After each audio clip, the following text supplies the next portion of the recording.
بڑی زبردست بات تھی، اس کو ہم نے مذاق میں لے لیا. بلاول بھٹو زرداری نے جو کہا تھا کہ بارش ہوتی ہے تو پانی آتا ہے، زیادہ بارش ہوتی ہے. اگر ہم اس کو سیریسلی اس چیز پہ بات کریں تو جہاں پہ بارش زیادہ ہوگی وہاں پہ زیادہ پرابلم ہوگی، جہاں پہ کم ہوگی، جیسے کل کراچی میں الحمدللہ بارش کم ہوئی ہے، مجھے الحمدللہ کہنا پڑ رہا ہے. ٹھیک ہے نا، عام طور پہ یہ تو ہے کہ بارش اللہ کی رحمت ہے، تو وہ کم ہوئی ہے. اور کئی ایسے علاقے تھے کل کراچی میں اتنا پرابلم نہیں ہوا جتنا پچھلے سالوں میں ہوتا رہا ہے. بارش بھی تو نسبتاً کم ہوئی ہے. اس پہ یہ ہے کہ بیسیکلی جس وقت آپ کسی شہر کی بات کرتے ہیں نا، اس کی جو پلاننگ ہوتی ہے شہر کی، اس کے اندر بہت ساری بنیادی چیزیں ہوتی ہیں جس کے اندر آپ کی سیوریج ایک شامل ہے. کیونکہ بارش کا جو ہم بات کریں گے تو سیوریج کے ساتھ اس کو ہم نتھی کریں گے. آپ نے ایک اس کا سیوریج کا نالا ڈالا تھا کسی میں، اس میں پیپلز پارٹی کا یا مسلم لیگ کی حکومت تھی اس سے پہلے، یا ایم کیو ایم کا، یا اور جن پارٹیوں نے یہاں کی حکومت کی ہے ان کا اس طرح سے ڈائریکٹلی قصوروار نہیں ہے. وہ انتظامیہ ڈائریکٹلی اس چیز کی قصوروار وہ ہے کہ انہوں نے فیوچر کی چیزیں نہیں سوچی. ابھی آپ دیکھیں آپ کے کچھ علاقے ایسے ہیں، کراچی شہر سے باہر بھی ایک بن رہا ہے، نئے شہر بنے ہوئے تقریباً، انہوں نے بہت ساری پلاننگ کی ہے. ہمیں جب وہاں پہ کچھ بھی نہیں تھا تو ہم وہاں ان علاقوں میں جاتے تھے، ان سوسائٹیوں میں جاتے تھے، تو ہمیں ایک یو ٹرن کرنے کے لیے اتنا آگے سے آنا پڑا تھا. ہم کہتے ہیں یہاں سے ہم جا سکتے ہیں، نہ کوئی آ رہا ہے نہ کوئی پا رہا ہے، دور تک کوئی شخص نہیں. تو انہوں نے وہ 20-50 سال آگے کی پلاننگ کی ہوئی ہے کہ اس وقت جب یہاں پہ آبادی ہو جائے گی، ٹریفک ہو جائے گی تو اس میں آسانی ہوگی. تو شروع میں کراچی شہر کے اندر جو ایک پلاننگ کے تحت وہ نہیں بنا گیا تو پرابلم آ رہی ہے. وہ سیوریج کی جو لائن تھی اگر وہ 6 انچ کی ڈلی ہوئی ہے یا 12 انچ کی ڈلی ہوئی ہے، اور اس پہ ایک اتھرائز ہے آپ کو گراؤنڈ پلس 1 ایک گھر اتھرائز ہے، اور اسی آپ نے 1000 گز کے اوپر 70-100 فلیٹ بنا لیے ہیں. ان فلیٹس کا سارا جو سیوریج کا نظام ہے اسی نالی میں جانا ہے جو پہلے سے ہے. تو لہٰذا یہ قصور ابھی کی ایڈمنسٹریشن کا اتنا نہیں ہے، یہ اوور آل ایک ہمارے معاشرے کا قصور ہر جگہ پہ کہ آپ نے کہا چلو خیر ہے یار اس کو دے دیتے، اس سے کیا فرق پڑتا ہے، یہ خیر ہے دے دیتے ہیں اس کو اجازت بنانے کی بلڈنگ. تو اس طرح کرتے کرتے بہت ساری بلڈنگز بن گئیں اور بہت ساری بلڈنگز اور آبادی زیادہ ہوتی گئی اور سیوریج کے نظام کو اس کے مطابق نہیں دیکھا گیا.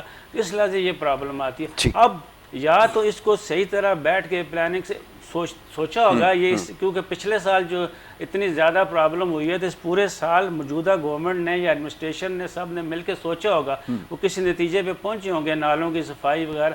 دیکھیں سارے کے سارا جو ہے نا ایک ہی کسی کو انتظامیہ کو ہم بلیم نہیں دے سکتے، ہماری عوام خود بھی اس میں پوری کی پوری ٹھیک ہے. آپ سمجھتے ہیں کہ عوام بھی اس میں برابر کی ذمہ دار ہے. ٹھیک ہے.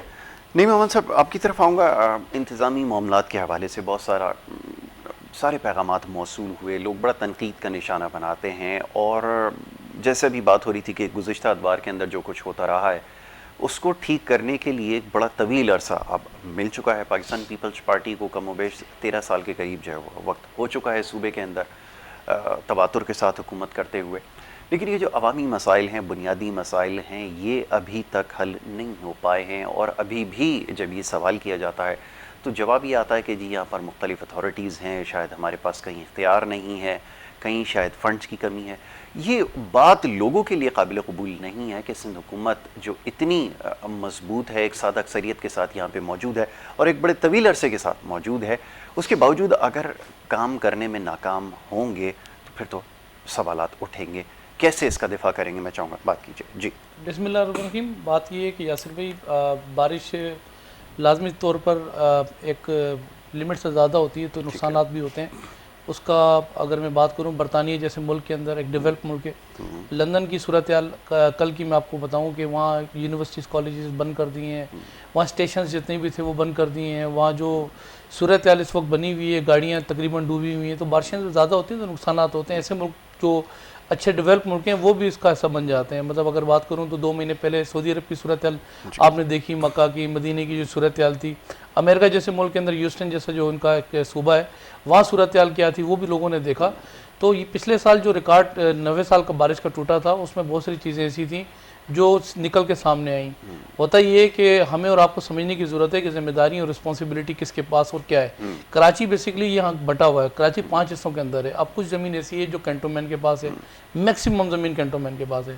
کچھ زمین ایسی ہے جو ریلوے کے پاس ہے, کچھ زمین پورٹ اینڈ شپنگ کے پاس ہے, کچھ ہے سیول ایویلیشن کے پاس, کچھ جو ہے وہ زمین اس طریقے سے سندھ حکومت کے پاس ہے. اب یہ کراچی جو ہے جتنے حصوں میں بنٹا ہوا ہے, پچھلے سال بھی اگر جیسے آپ نے اگر بات کروں شارع فیصل کی, تو شارع فیصل کو بھی تقریباً 4 ڈسٹرکٹ جو ہے وہ ٹچ کرتے ہیں. پھر ایک کرنگی کا ایک ماڈل کالونی, یہ جو پٹی ہے, پھر ملیر کا جو ڈسٹرکٹ ہے وہ, پھر ڈسٹرکٹ ایسٹ آ گیا, ڈسٹرکٹ ساؤتھ آ گیا, تو اس سے سینٹر کا پانی بھی اس طرف آتا ہے, تو یہاں سے روانگی کی طرف آگے نکل جاتا ہے. اب کراچی کے اندر یہاں ٹوٹل جو 6 ڈسٹرکٹ ہیں, 6 ڈسٹرکوں کے بعد اب 7واں ڈسٹرکٹ بھی بن گیا ہے. اب کراچی کے اندر جب 90 سال کا ریکارڈ ٹوٹا, تو 90 سال کا یہ ٹو مچ, یہ بڑا ریکارڈ ہوتا ہے جو 90 سال کا ریکارڈ ٹوٹا. ٹوٹنے کے ساتھ بات یہ کہ یہاں بہت ساری چیزیں ایسی تھیں جو نکل کے سامنے آئیں. اب 200 جو ہے وہ چھوٹے نالے اور 13 بڑے نالے اس کراچی کے اندر موجود ہیں. پھر کراچی میں سوالیہ نشان, کیونکہ آپ نے ہم سے تو سوال کیا, ان اداروں سے سوال نہیں کیا جن کے پاس اور بھی جو ہے وہ زمینیں موجود ہیں. اور اکثر میں پروگرامس میں بات کرتا ہوں کہ بات یہ کینٹونمنٹ کی جو مشینری ہے, ان کی اپنی زمین, ان کی اپنی مشینری ہے, ان کا جو عملہ ہے ان کا اپنا معاملہ ہے, ان کو جو چیزیں چاہیے ہوتی ہیں پانی کی نکاسی نکالنے کے لیے, ان کے پاس اپنی مشینری موجود ہے. اب یہاں اگر کراچی کی بات کریں تو کراچی کے اندر ٹوٹل جو ایم پی ہیں وہ 40 ایم پی ہیں. کراچی کے اندر جو ہے وہ ٹوٹل ایم این اے جو ہے ایم این او کی تعداد ہے وہ 21 ایم این اے. پھر کراچی میں سے 40 ایم پی میں سے اس وقت 26 ایم پی تحریک انصاف کے ہیں, اور پچھلے سال بھی انہی کے ایم پی تھے اور ابھی بھی ایم پی ان کے موجود ہیں. ایم این اے اب 14 ایم این اے, ہر ایم این اے کو ایم پی کو اس کے حساب سے بجٹ دیا جاتا ہے. اور اس سے پہلے جو اقتدار میں موجود تھی کراچی کو جس طریقے سے انہوں نے یرغمال بنایا ہوا تھا, انہی کا ڈپٹی میئر تھا, میئر کراچی انہی کا تھا, 4 ڈسٹرکوں کے چیئرمین انہی کے تھے, پھر سینکڑوں کی تعداد میں یو سی چیئرمین ان کے تھے, کونسلر ان کے تھے, کئی تعداد میں سینکڑوں کے جو ہے وہ ایم این اے بھی تھے, اور کئی تعداد کے ان کے جو ہے مسئلہ تو ان کے ساتھ بھی درپیش تھا. وہ بھی یہ شکایت کرتے تھے کہ یہ مختلف حصوں میں بٹا ہوا ہے. جیسے آپ کی اگر بات مان لی جائے کہ مختلف حصوں میں بٹا ہوا ہے, تو یہ تو جواز ان کے پاس بھی پھر ہونا چاہیے نا.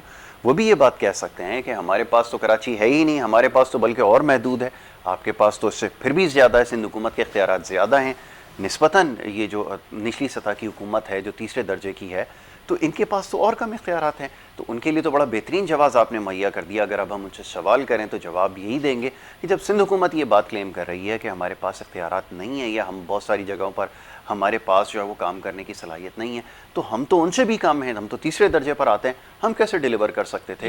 یہ تو پھر آپ ان کو ایج دے رہا ہے, ان کو ایک وہ مل جائے گی. نہیں ایسا نہیں ہے. دیکھیں میں آپ سے جو بات کر رہا ہوں, یہ ایشوز کراچی کے اندر بڑے ہائی لائٹ تھے ایشوز, کہ اختیارات کس کے پاس کیا ہے اور کس کے پاس کیا اختیار ہونے چاہیے, محکمے کس کے پاس کتنے ہیں اور کس کے پاس محکمے ہونے چاہیے. اب ہوتا یہ کہ 2/3 اکثریت اگر چیئرمینوں کی کراچی میں نکل آئے, اگر 6 ڈسٹرکوں میں سے 7 ڈسٹرکوں میں سے اگر 4 ڈسٹرکٹ کے چیئرمین آ جائیں ایم کے, تو لازمی سی بات ڈپٹی میئر کراچی میں نہیں کہاں ہے. اب ہوا یہ جھگڑا اس کراچی کے اندر یہی تھا کہ بات یہ کہ کس کو کیا ذمہ داریاں دی جائیں. تو بلدیاتی ایک 2013 جو پاس ہوا, اس میں تمام جو جماعتیں تھیں مشترکہ طور پہ ایک ٹیبل پہ بیٹھ کے سر جوڑ کے اختیارات لے لیے. اب اختیارات ہوتا یہ ہے کہ اگر نالوں کی صفائی اگر میئر کراچی نے کرانی ہے, تو اس میں سندھ حکومت کبھی بھی انٹرفیئرنس نہیں کر سکتی. کبھی بھی ہم نے انٹرفیئرنس کرنے کی کوشش کی, لیکن وہ کہتے تھے پیسے بھی نہیں دیے جا رہے تھے صفائی کے لیے. وہ بار بار اس بات کے بارے میں وہ نشاندہی کر رہے تھے کہ یہ جو گجر نالہ خاص طور پر ہے, جب یہ چوک ہو جائے گا تو پانی کا فلو متاثر ہوگا. وہ یہ بار بار شکایت کرتے ہوئے چلے گئے کہ وہ ہمیں پیسے نہیں دیے جا رہا ہے. بڑی خطیر رقم انہوں نے اس کے لیے جو ہے جس کا تقاضا کیا تھا, وہ ایک بڑی وجہ بن رہا تھا. اگر ایسی بات ہے تو پھر ان کو دے دیے جاتے فنڈز, تو پھر شاید وہ کام کر جاتے, اور اگر فنڈز دینے کے بعد نہ کرتے تو یقیناً ان سے سوال کیا جاتا. یہ سارے جتنے بھی سوال ہیں کوشچن مارک انہی کی طرف سے تھے. ماضی میں اب جائیں عبدالستار اغوانی جو یہاں جو ہے وہ ناظم تھا کراچی کا, اس کے بعد کی بات کریں فاروق ستار, نعمت اللہ خان, مصطفیٰ کمال, انہوں نے کبھی بھی رونا نہیں گایا کہ ہمیں بہت زیادہ تھے. نہیں, انہوں نے کبھی بھی یہ نہیں کہا کہ ہم سے جو ہے وہ ہمارے پاس اختیارات نہیں. تو نالوں کی صفائی کی ذمہ داری تھی, اور ڈیولپمنٹ جو تھی, سیوریج کے جو نظام تھا ان کے پاس تھا, گندگی ان کے پاس تھی, پارک ان کے پاس تھے. اب دیکھیں فنڈ, ہمارا کام ہے فنڈ دینا, اور جہاں فنڈز کی ضرورت ہوتی ہے ہم نے فنڈ دیا. اب میں نہیں کہتا, ان کا اپنا ایک فاروق ستار جو ان کی پارٹی کا عہدیدار تھا کسی دور میں, اس نے الزامات لگائے کہ جو ان کی ریکوائرمنٹ کے حساب سے جو ان کو پیسہ چاہیے تھا وہ ان کو ملا. لیکن ہوا یہ کہ جب بھی ان سے آڈٹ مانگا, جب بھی آڈٹ ان سے مانگنے کی کوشش کی, تو انہوں نے بھاگ گئے. ٹھیک ہے. اچھا انور صاحب, اب یہ فرمائیے گا کہ یہ بات کس حد تک درست ہے کہ اگر یہ بات مان لی جائے کہ ایک شہر مختلف حصوں میں بٹا ہوا ہے, تو اب جس سے بھی سوال کیا جائے گا جواب یہی ملنا ہے کہ جی ہمارے پاس تو تھوڑا سا اس کا حصہ ہے, زیادہ حصہ تو